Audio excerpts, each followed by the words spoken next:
The morning sun had barely crested the perfectly manicured hedges of Oakwood Estates when Michael Reeves stepped out onto his back patio, coffee mug in hand, ready to enjoy his Saturday morning swim, a ritual he maintained for 15 years.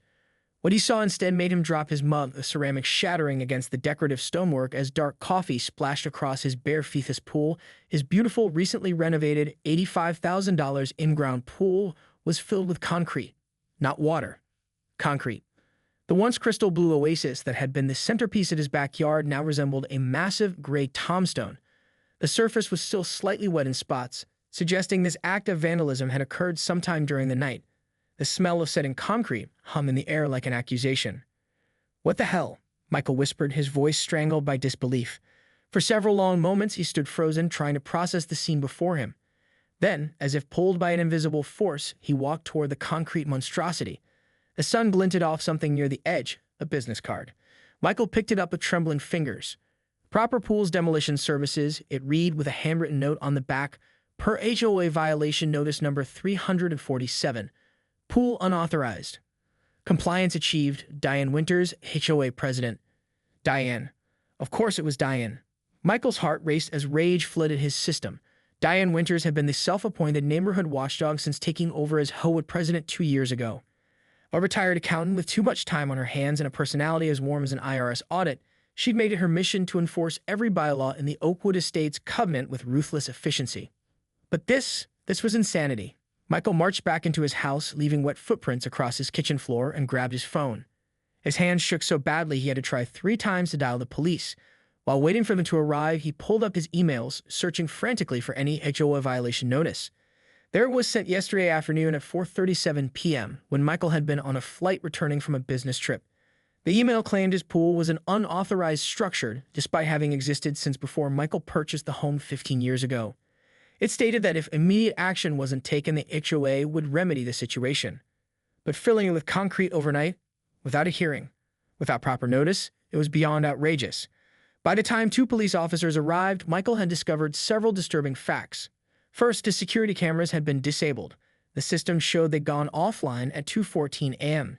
Second, his neighbors on both sides had received emails from Diane warning them about overnight maintenance work at Michael's house and advising them to use earplugs. Third, and most damning, was the timestamp on the violation notice itself.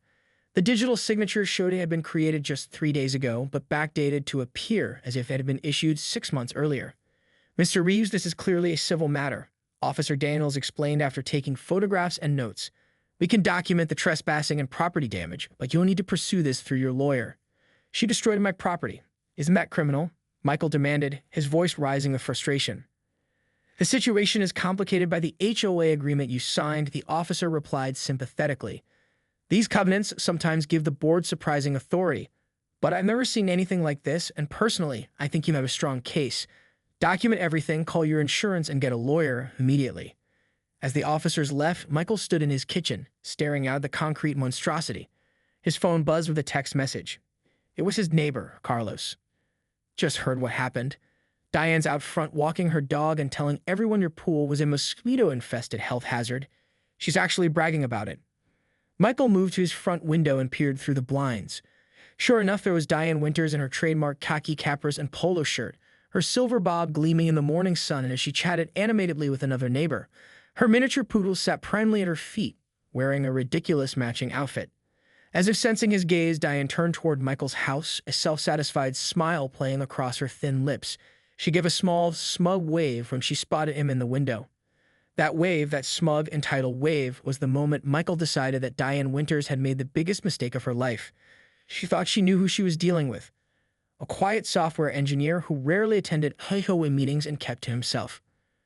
What she didn't know was that before his career in technology, Michael spent the next 72 hours in a whirlwind of activity. His dining room table disappeared beneath stacks of documents, HOA bylaws, property records, county ordinances, and 15 years' worth of meeting minutes that his neighbor Carlos had secretly copied for him from the HOA archives.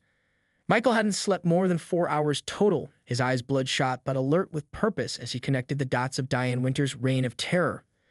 "This is better than I expected," Michael told his sister Emily over the phone as he paced his living room. Emily, a paralegal at a prestigious law firm, had been helping him remotely. Diane's been playing fast and loose with the rules for years. Playing fast and loose, Michael, what she's doing is outright fraud, Emily replied. She's been selectively enforcing bylaws against people she doesn't like while ignoring violations by her friends. And don't get me started on the financial irregularities. The financial irregularities were particularly damning. Over the past 2 years, the HOA had dramatically increased its emergency maintenance fund, which Diane had sole discretion to allocate. Records showed numerous payments to a landscaping company called Winter's Edge Designs, a company that, according to state business filings, was owned by none other than Diane's son-in-law. But the most shocking discovery came when Michael's brother-in-law Jack pulled property records. Michael's pool had been part of the original property plans approved when the house was built in 1998, 17 years before he purchased it. The pool wasn't just authorized, it was literally on the blueprints that HOA had approved. She knew, Michael said, staring at the documents. She had to know. Of course she knew, Jack replied, handing Michael a cup of coffee. This was personal. Michael thought back to the HOA Christmas party 6 months ago. Diane had cornered him, pushing him to support her proposal to increase HOA fees by 40% to fund a neighborhood beautification project, which, as it turned out, would primarily benefit the streets where she and her friends lived. Michael had publicly questioned the allocation, suggesting the money might be better spent repairing the aging playground that neighborhood children actually used. Diane had smiled thinly and said something Michael now recognized as foreshadowing. You know, Michael, people who don't support community improvements often find themselves facing community enforcement. A threat. He just hadn't recognized it at the time. By Tuesday morning, Michael's plan was ready. He showered, shaved, and put on his best suit, the one he worn to argue cases in court years ago. It still fit, if a bit more smugly around the middle. You look like you're heading to a funeral, Carlos observed when Michael stopped by to return the borrowed HOA documents. In a way I am, Michael replied with a grim smile. Diane's career as HOA dictator is about to be laid to rest. His first stop was the offices of Bennett and Zhao, the most prestigious law firm in the county. Rebecca Bennett, the founding partner, had been skeptical when Michael called requesting an emergency meeting, until he mentioned the concrete-filled pool and sent her photographs. In 30 years of practice, I've seen some outrageous HOA abuses, Rebecca said, examining the documents Michael had laid out on her conference room table. But this might be the most egregious case I've ever encountered. The litigation strategy they devised was multi-pronged. A civil suit against both the HOA as an entity and Diane personally for property damage, fraud, abuse of authority, and emotional distress. An emergency injunction to prevent the HOA from taking any further actions against Michael's property, and a petition to the county to review the HOA's charter for possible revocation. This won't be cheap, Rebecca warned. I don't care, Michael replied. Some things are worth the cost. His next stop was the county commissioner's office, where Jack had arranged a meeting with the entire board. Michael presented his evidence methodically, his old courtroom skills returning as he outlined not just his case, but the pattern of abuse that had affected many Oakwood Estates residents.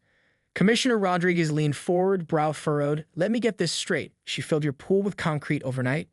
Without a court order? Without proper notice?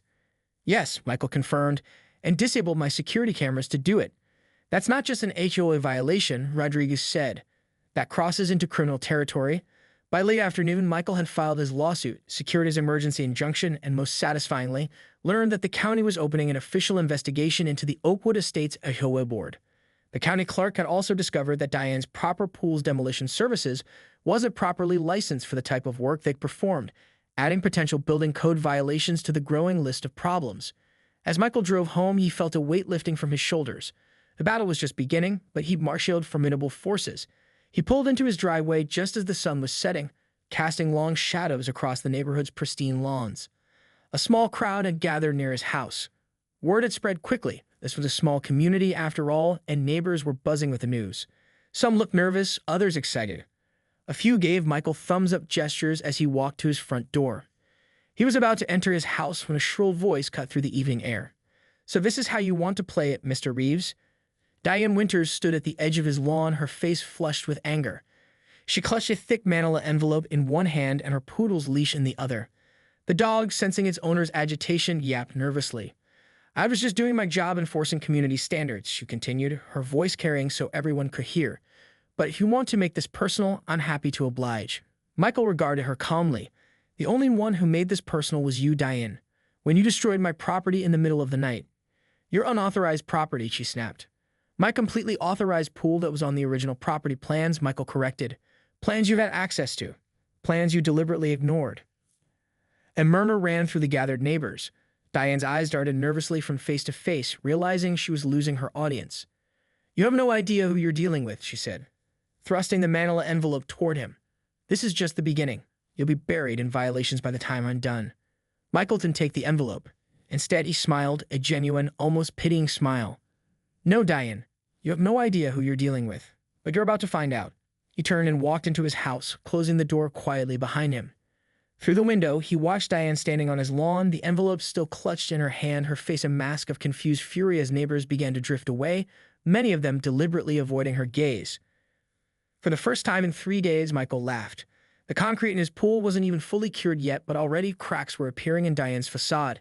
And Michael was just getting started. The next 2 weeks in Oakwood Estates felt like the Cold War turning hot. Diane Winters, realizing her position was threatened, doubled down on her reign of terror. Violation notices multiplied like rabbits, appearing on doors throughout the neighborhood, particularly on the doors of anyone who had been seen speaking to Michael. Carlos received a notice for unauthorized wind chimes. The Patels were cited for excessive garden gnomes. They had exactly one. Mrs. Abernathy, an 80-year-old widow, received a violation for unsightly holiday decorations, though it was May and her house was undecorated. "She's panicking," Michael explained to the group of neighbors gathered in his living room. 12 residents had shown up for what Michael had casually termed a community discussion, but what was effectively the first meeting of the Oakwood Estates resistance. "She's trying to reassert control through intimidation." "Well, it's working," said Jennifer Liu, whose family had received 3 separate violations in one day. "My husband wants to just pay the fines and keep our heads down." "That's exactly what she's counting on," Michael replied. "But consider this, every one of these vindictive violations strengthens our case against her." For his part, Michael had received no fewer than 17 violation notices, each more absurd than the last. His mailbox was 2 inches too low. His grass was 1/4 inch too high. The shade of his front door was not within approved color parameters, despite being the exact color it had been for 15 years. But Michael's favorite was the violation for his unauthorized front walkway lighting, solar-powered lights he had installed just the previous weekend. Diane claimed they violated the dark sky ordinance in the HOA bylaws, which Michael had specifically researched before installation. "There is no dark sky ordinance in our bylaws," Michael told the gathered neighbors, holding up the violation notice. "She made it up assuming none of us would check." His attorney, Rebecca Bennett, had advised him to document everything but pay nothing. Every baseless violation was ammunition for their case and for the county investigation, which was proceeding with surprising speed. Michael had been interviewed twice by county officials, providing them with his meticulously organized evidence. The neighborhood meeting concluded with a plan: document everything, share information, and prepare for the emergency HOA meeting that the bylaws required once Michael's petition for removal of the board had gathered enough signatures, a threshold they crossed that very evening. "Thank you for doing this," Mrs. Abernathy said as neighbors filed out. "I've been afraid of that woman for years." Michael squeezed her hand gently. No one should live in fear in their own home. After everyone left, Michael sat on his back patio staring at the concrete monstrosity that had been his pool. In the fading light, he could almost see the phantom outline of the water that had once been there, the place where he taught his nieces to swim, where he'd recovered after his back surgery, where he spent countless evenings unwinding after stressful workdays. His phone chimed with a text from Jack. "County inspector coming tomorrow." "Things are moving." Michael smiled. The wheels of justice sometimes moved slowly. They were definitely moving. The following morning, Michael worked from home, setting up his laptop on his kitchen table with a clear view of his backyard. He'd taken to working from home as much as possible, partly to document any further HOA intrusions, and partly because his backyard had become something of a pilgrimage site for curious neighbors. At precisely 10:13 a.m., a county vehicle pulled into his driveway. Michael met the inspector, a serious woman with a clipboard and a digital camera, and led her to the backyard. "Well, I'll be damned," the inspector said, staring at the concrete-filled pool. "When they described this at the office, I thought they were exaggerating." She spent nearly 2 hours taking photographs, measurements, and samples of the concrete.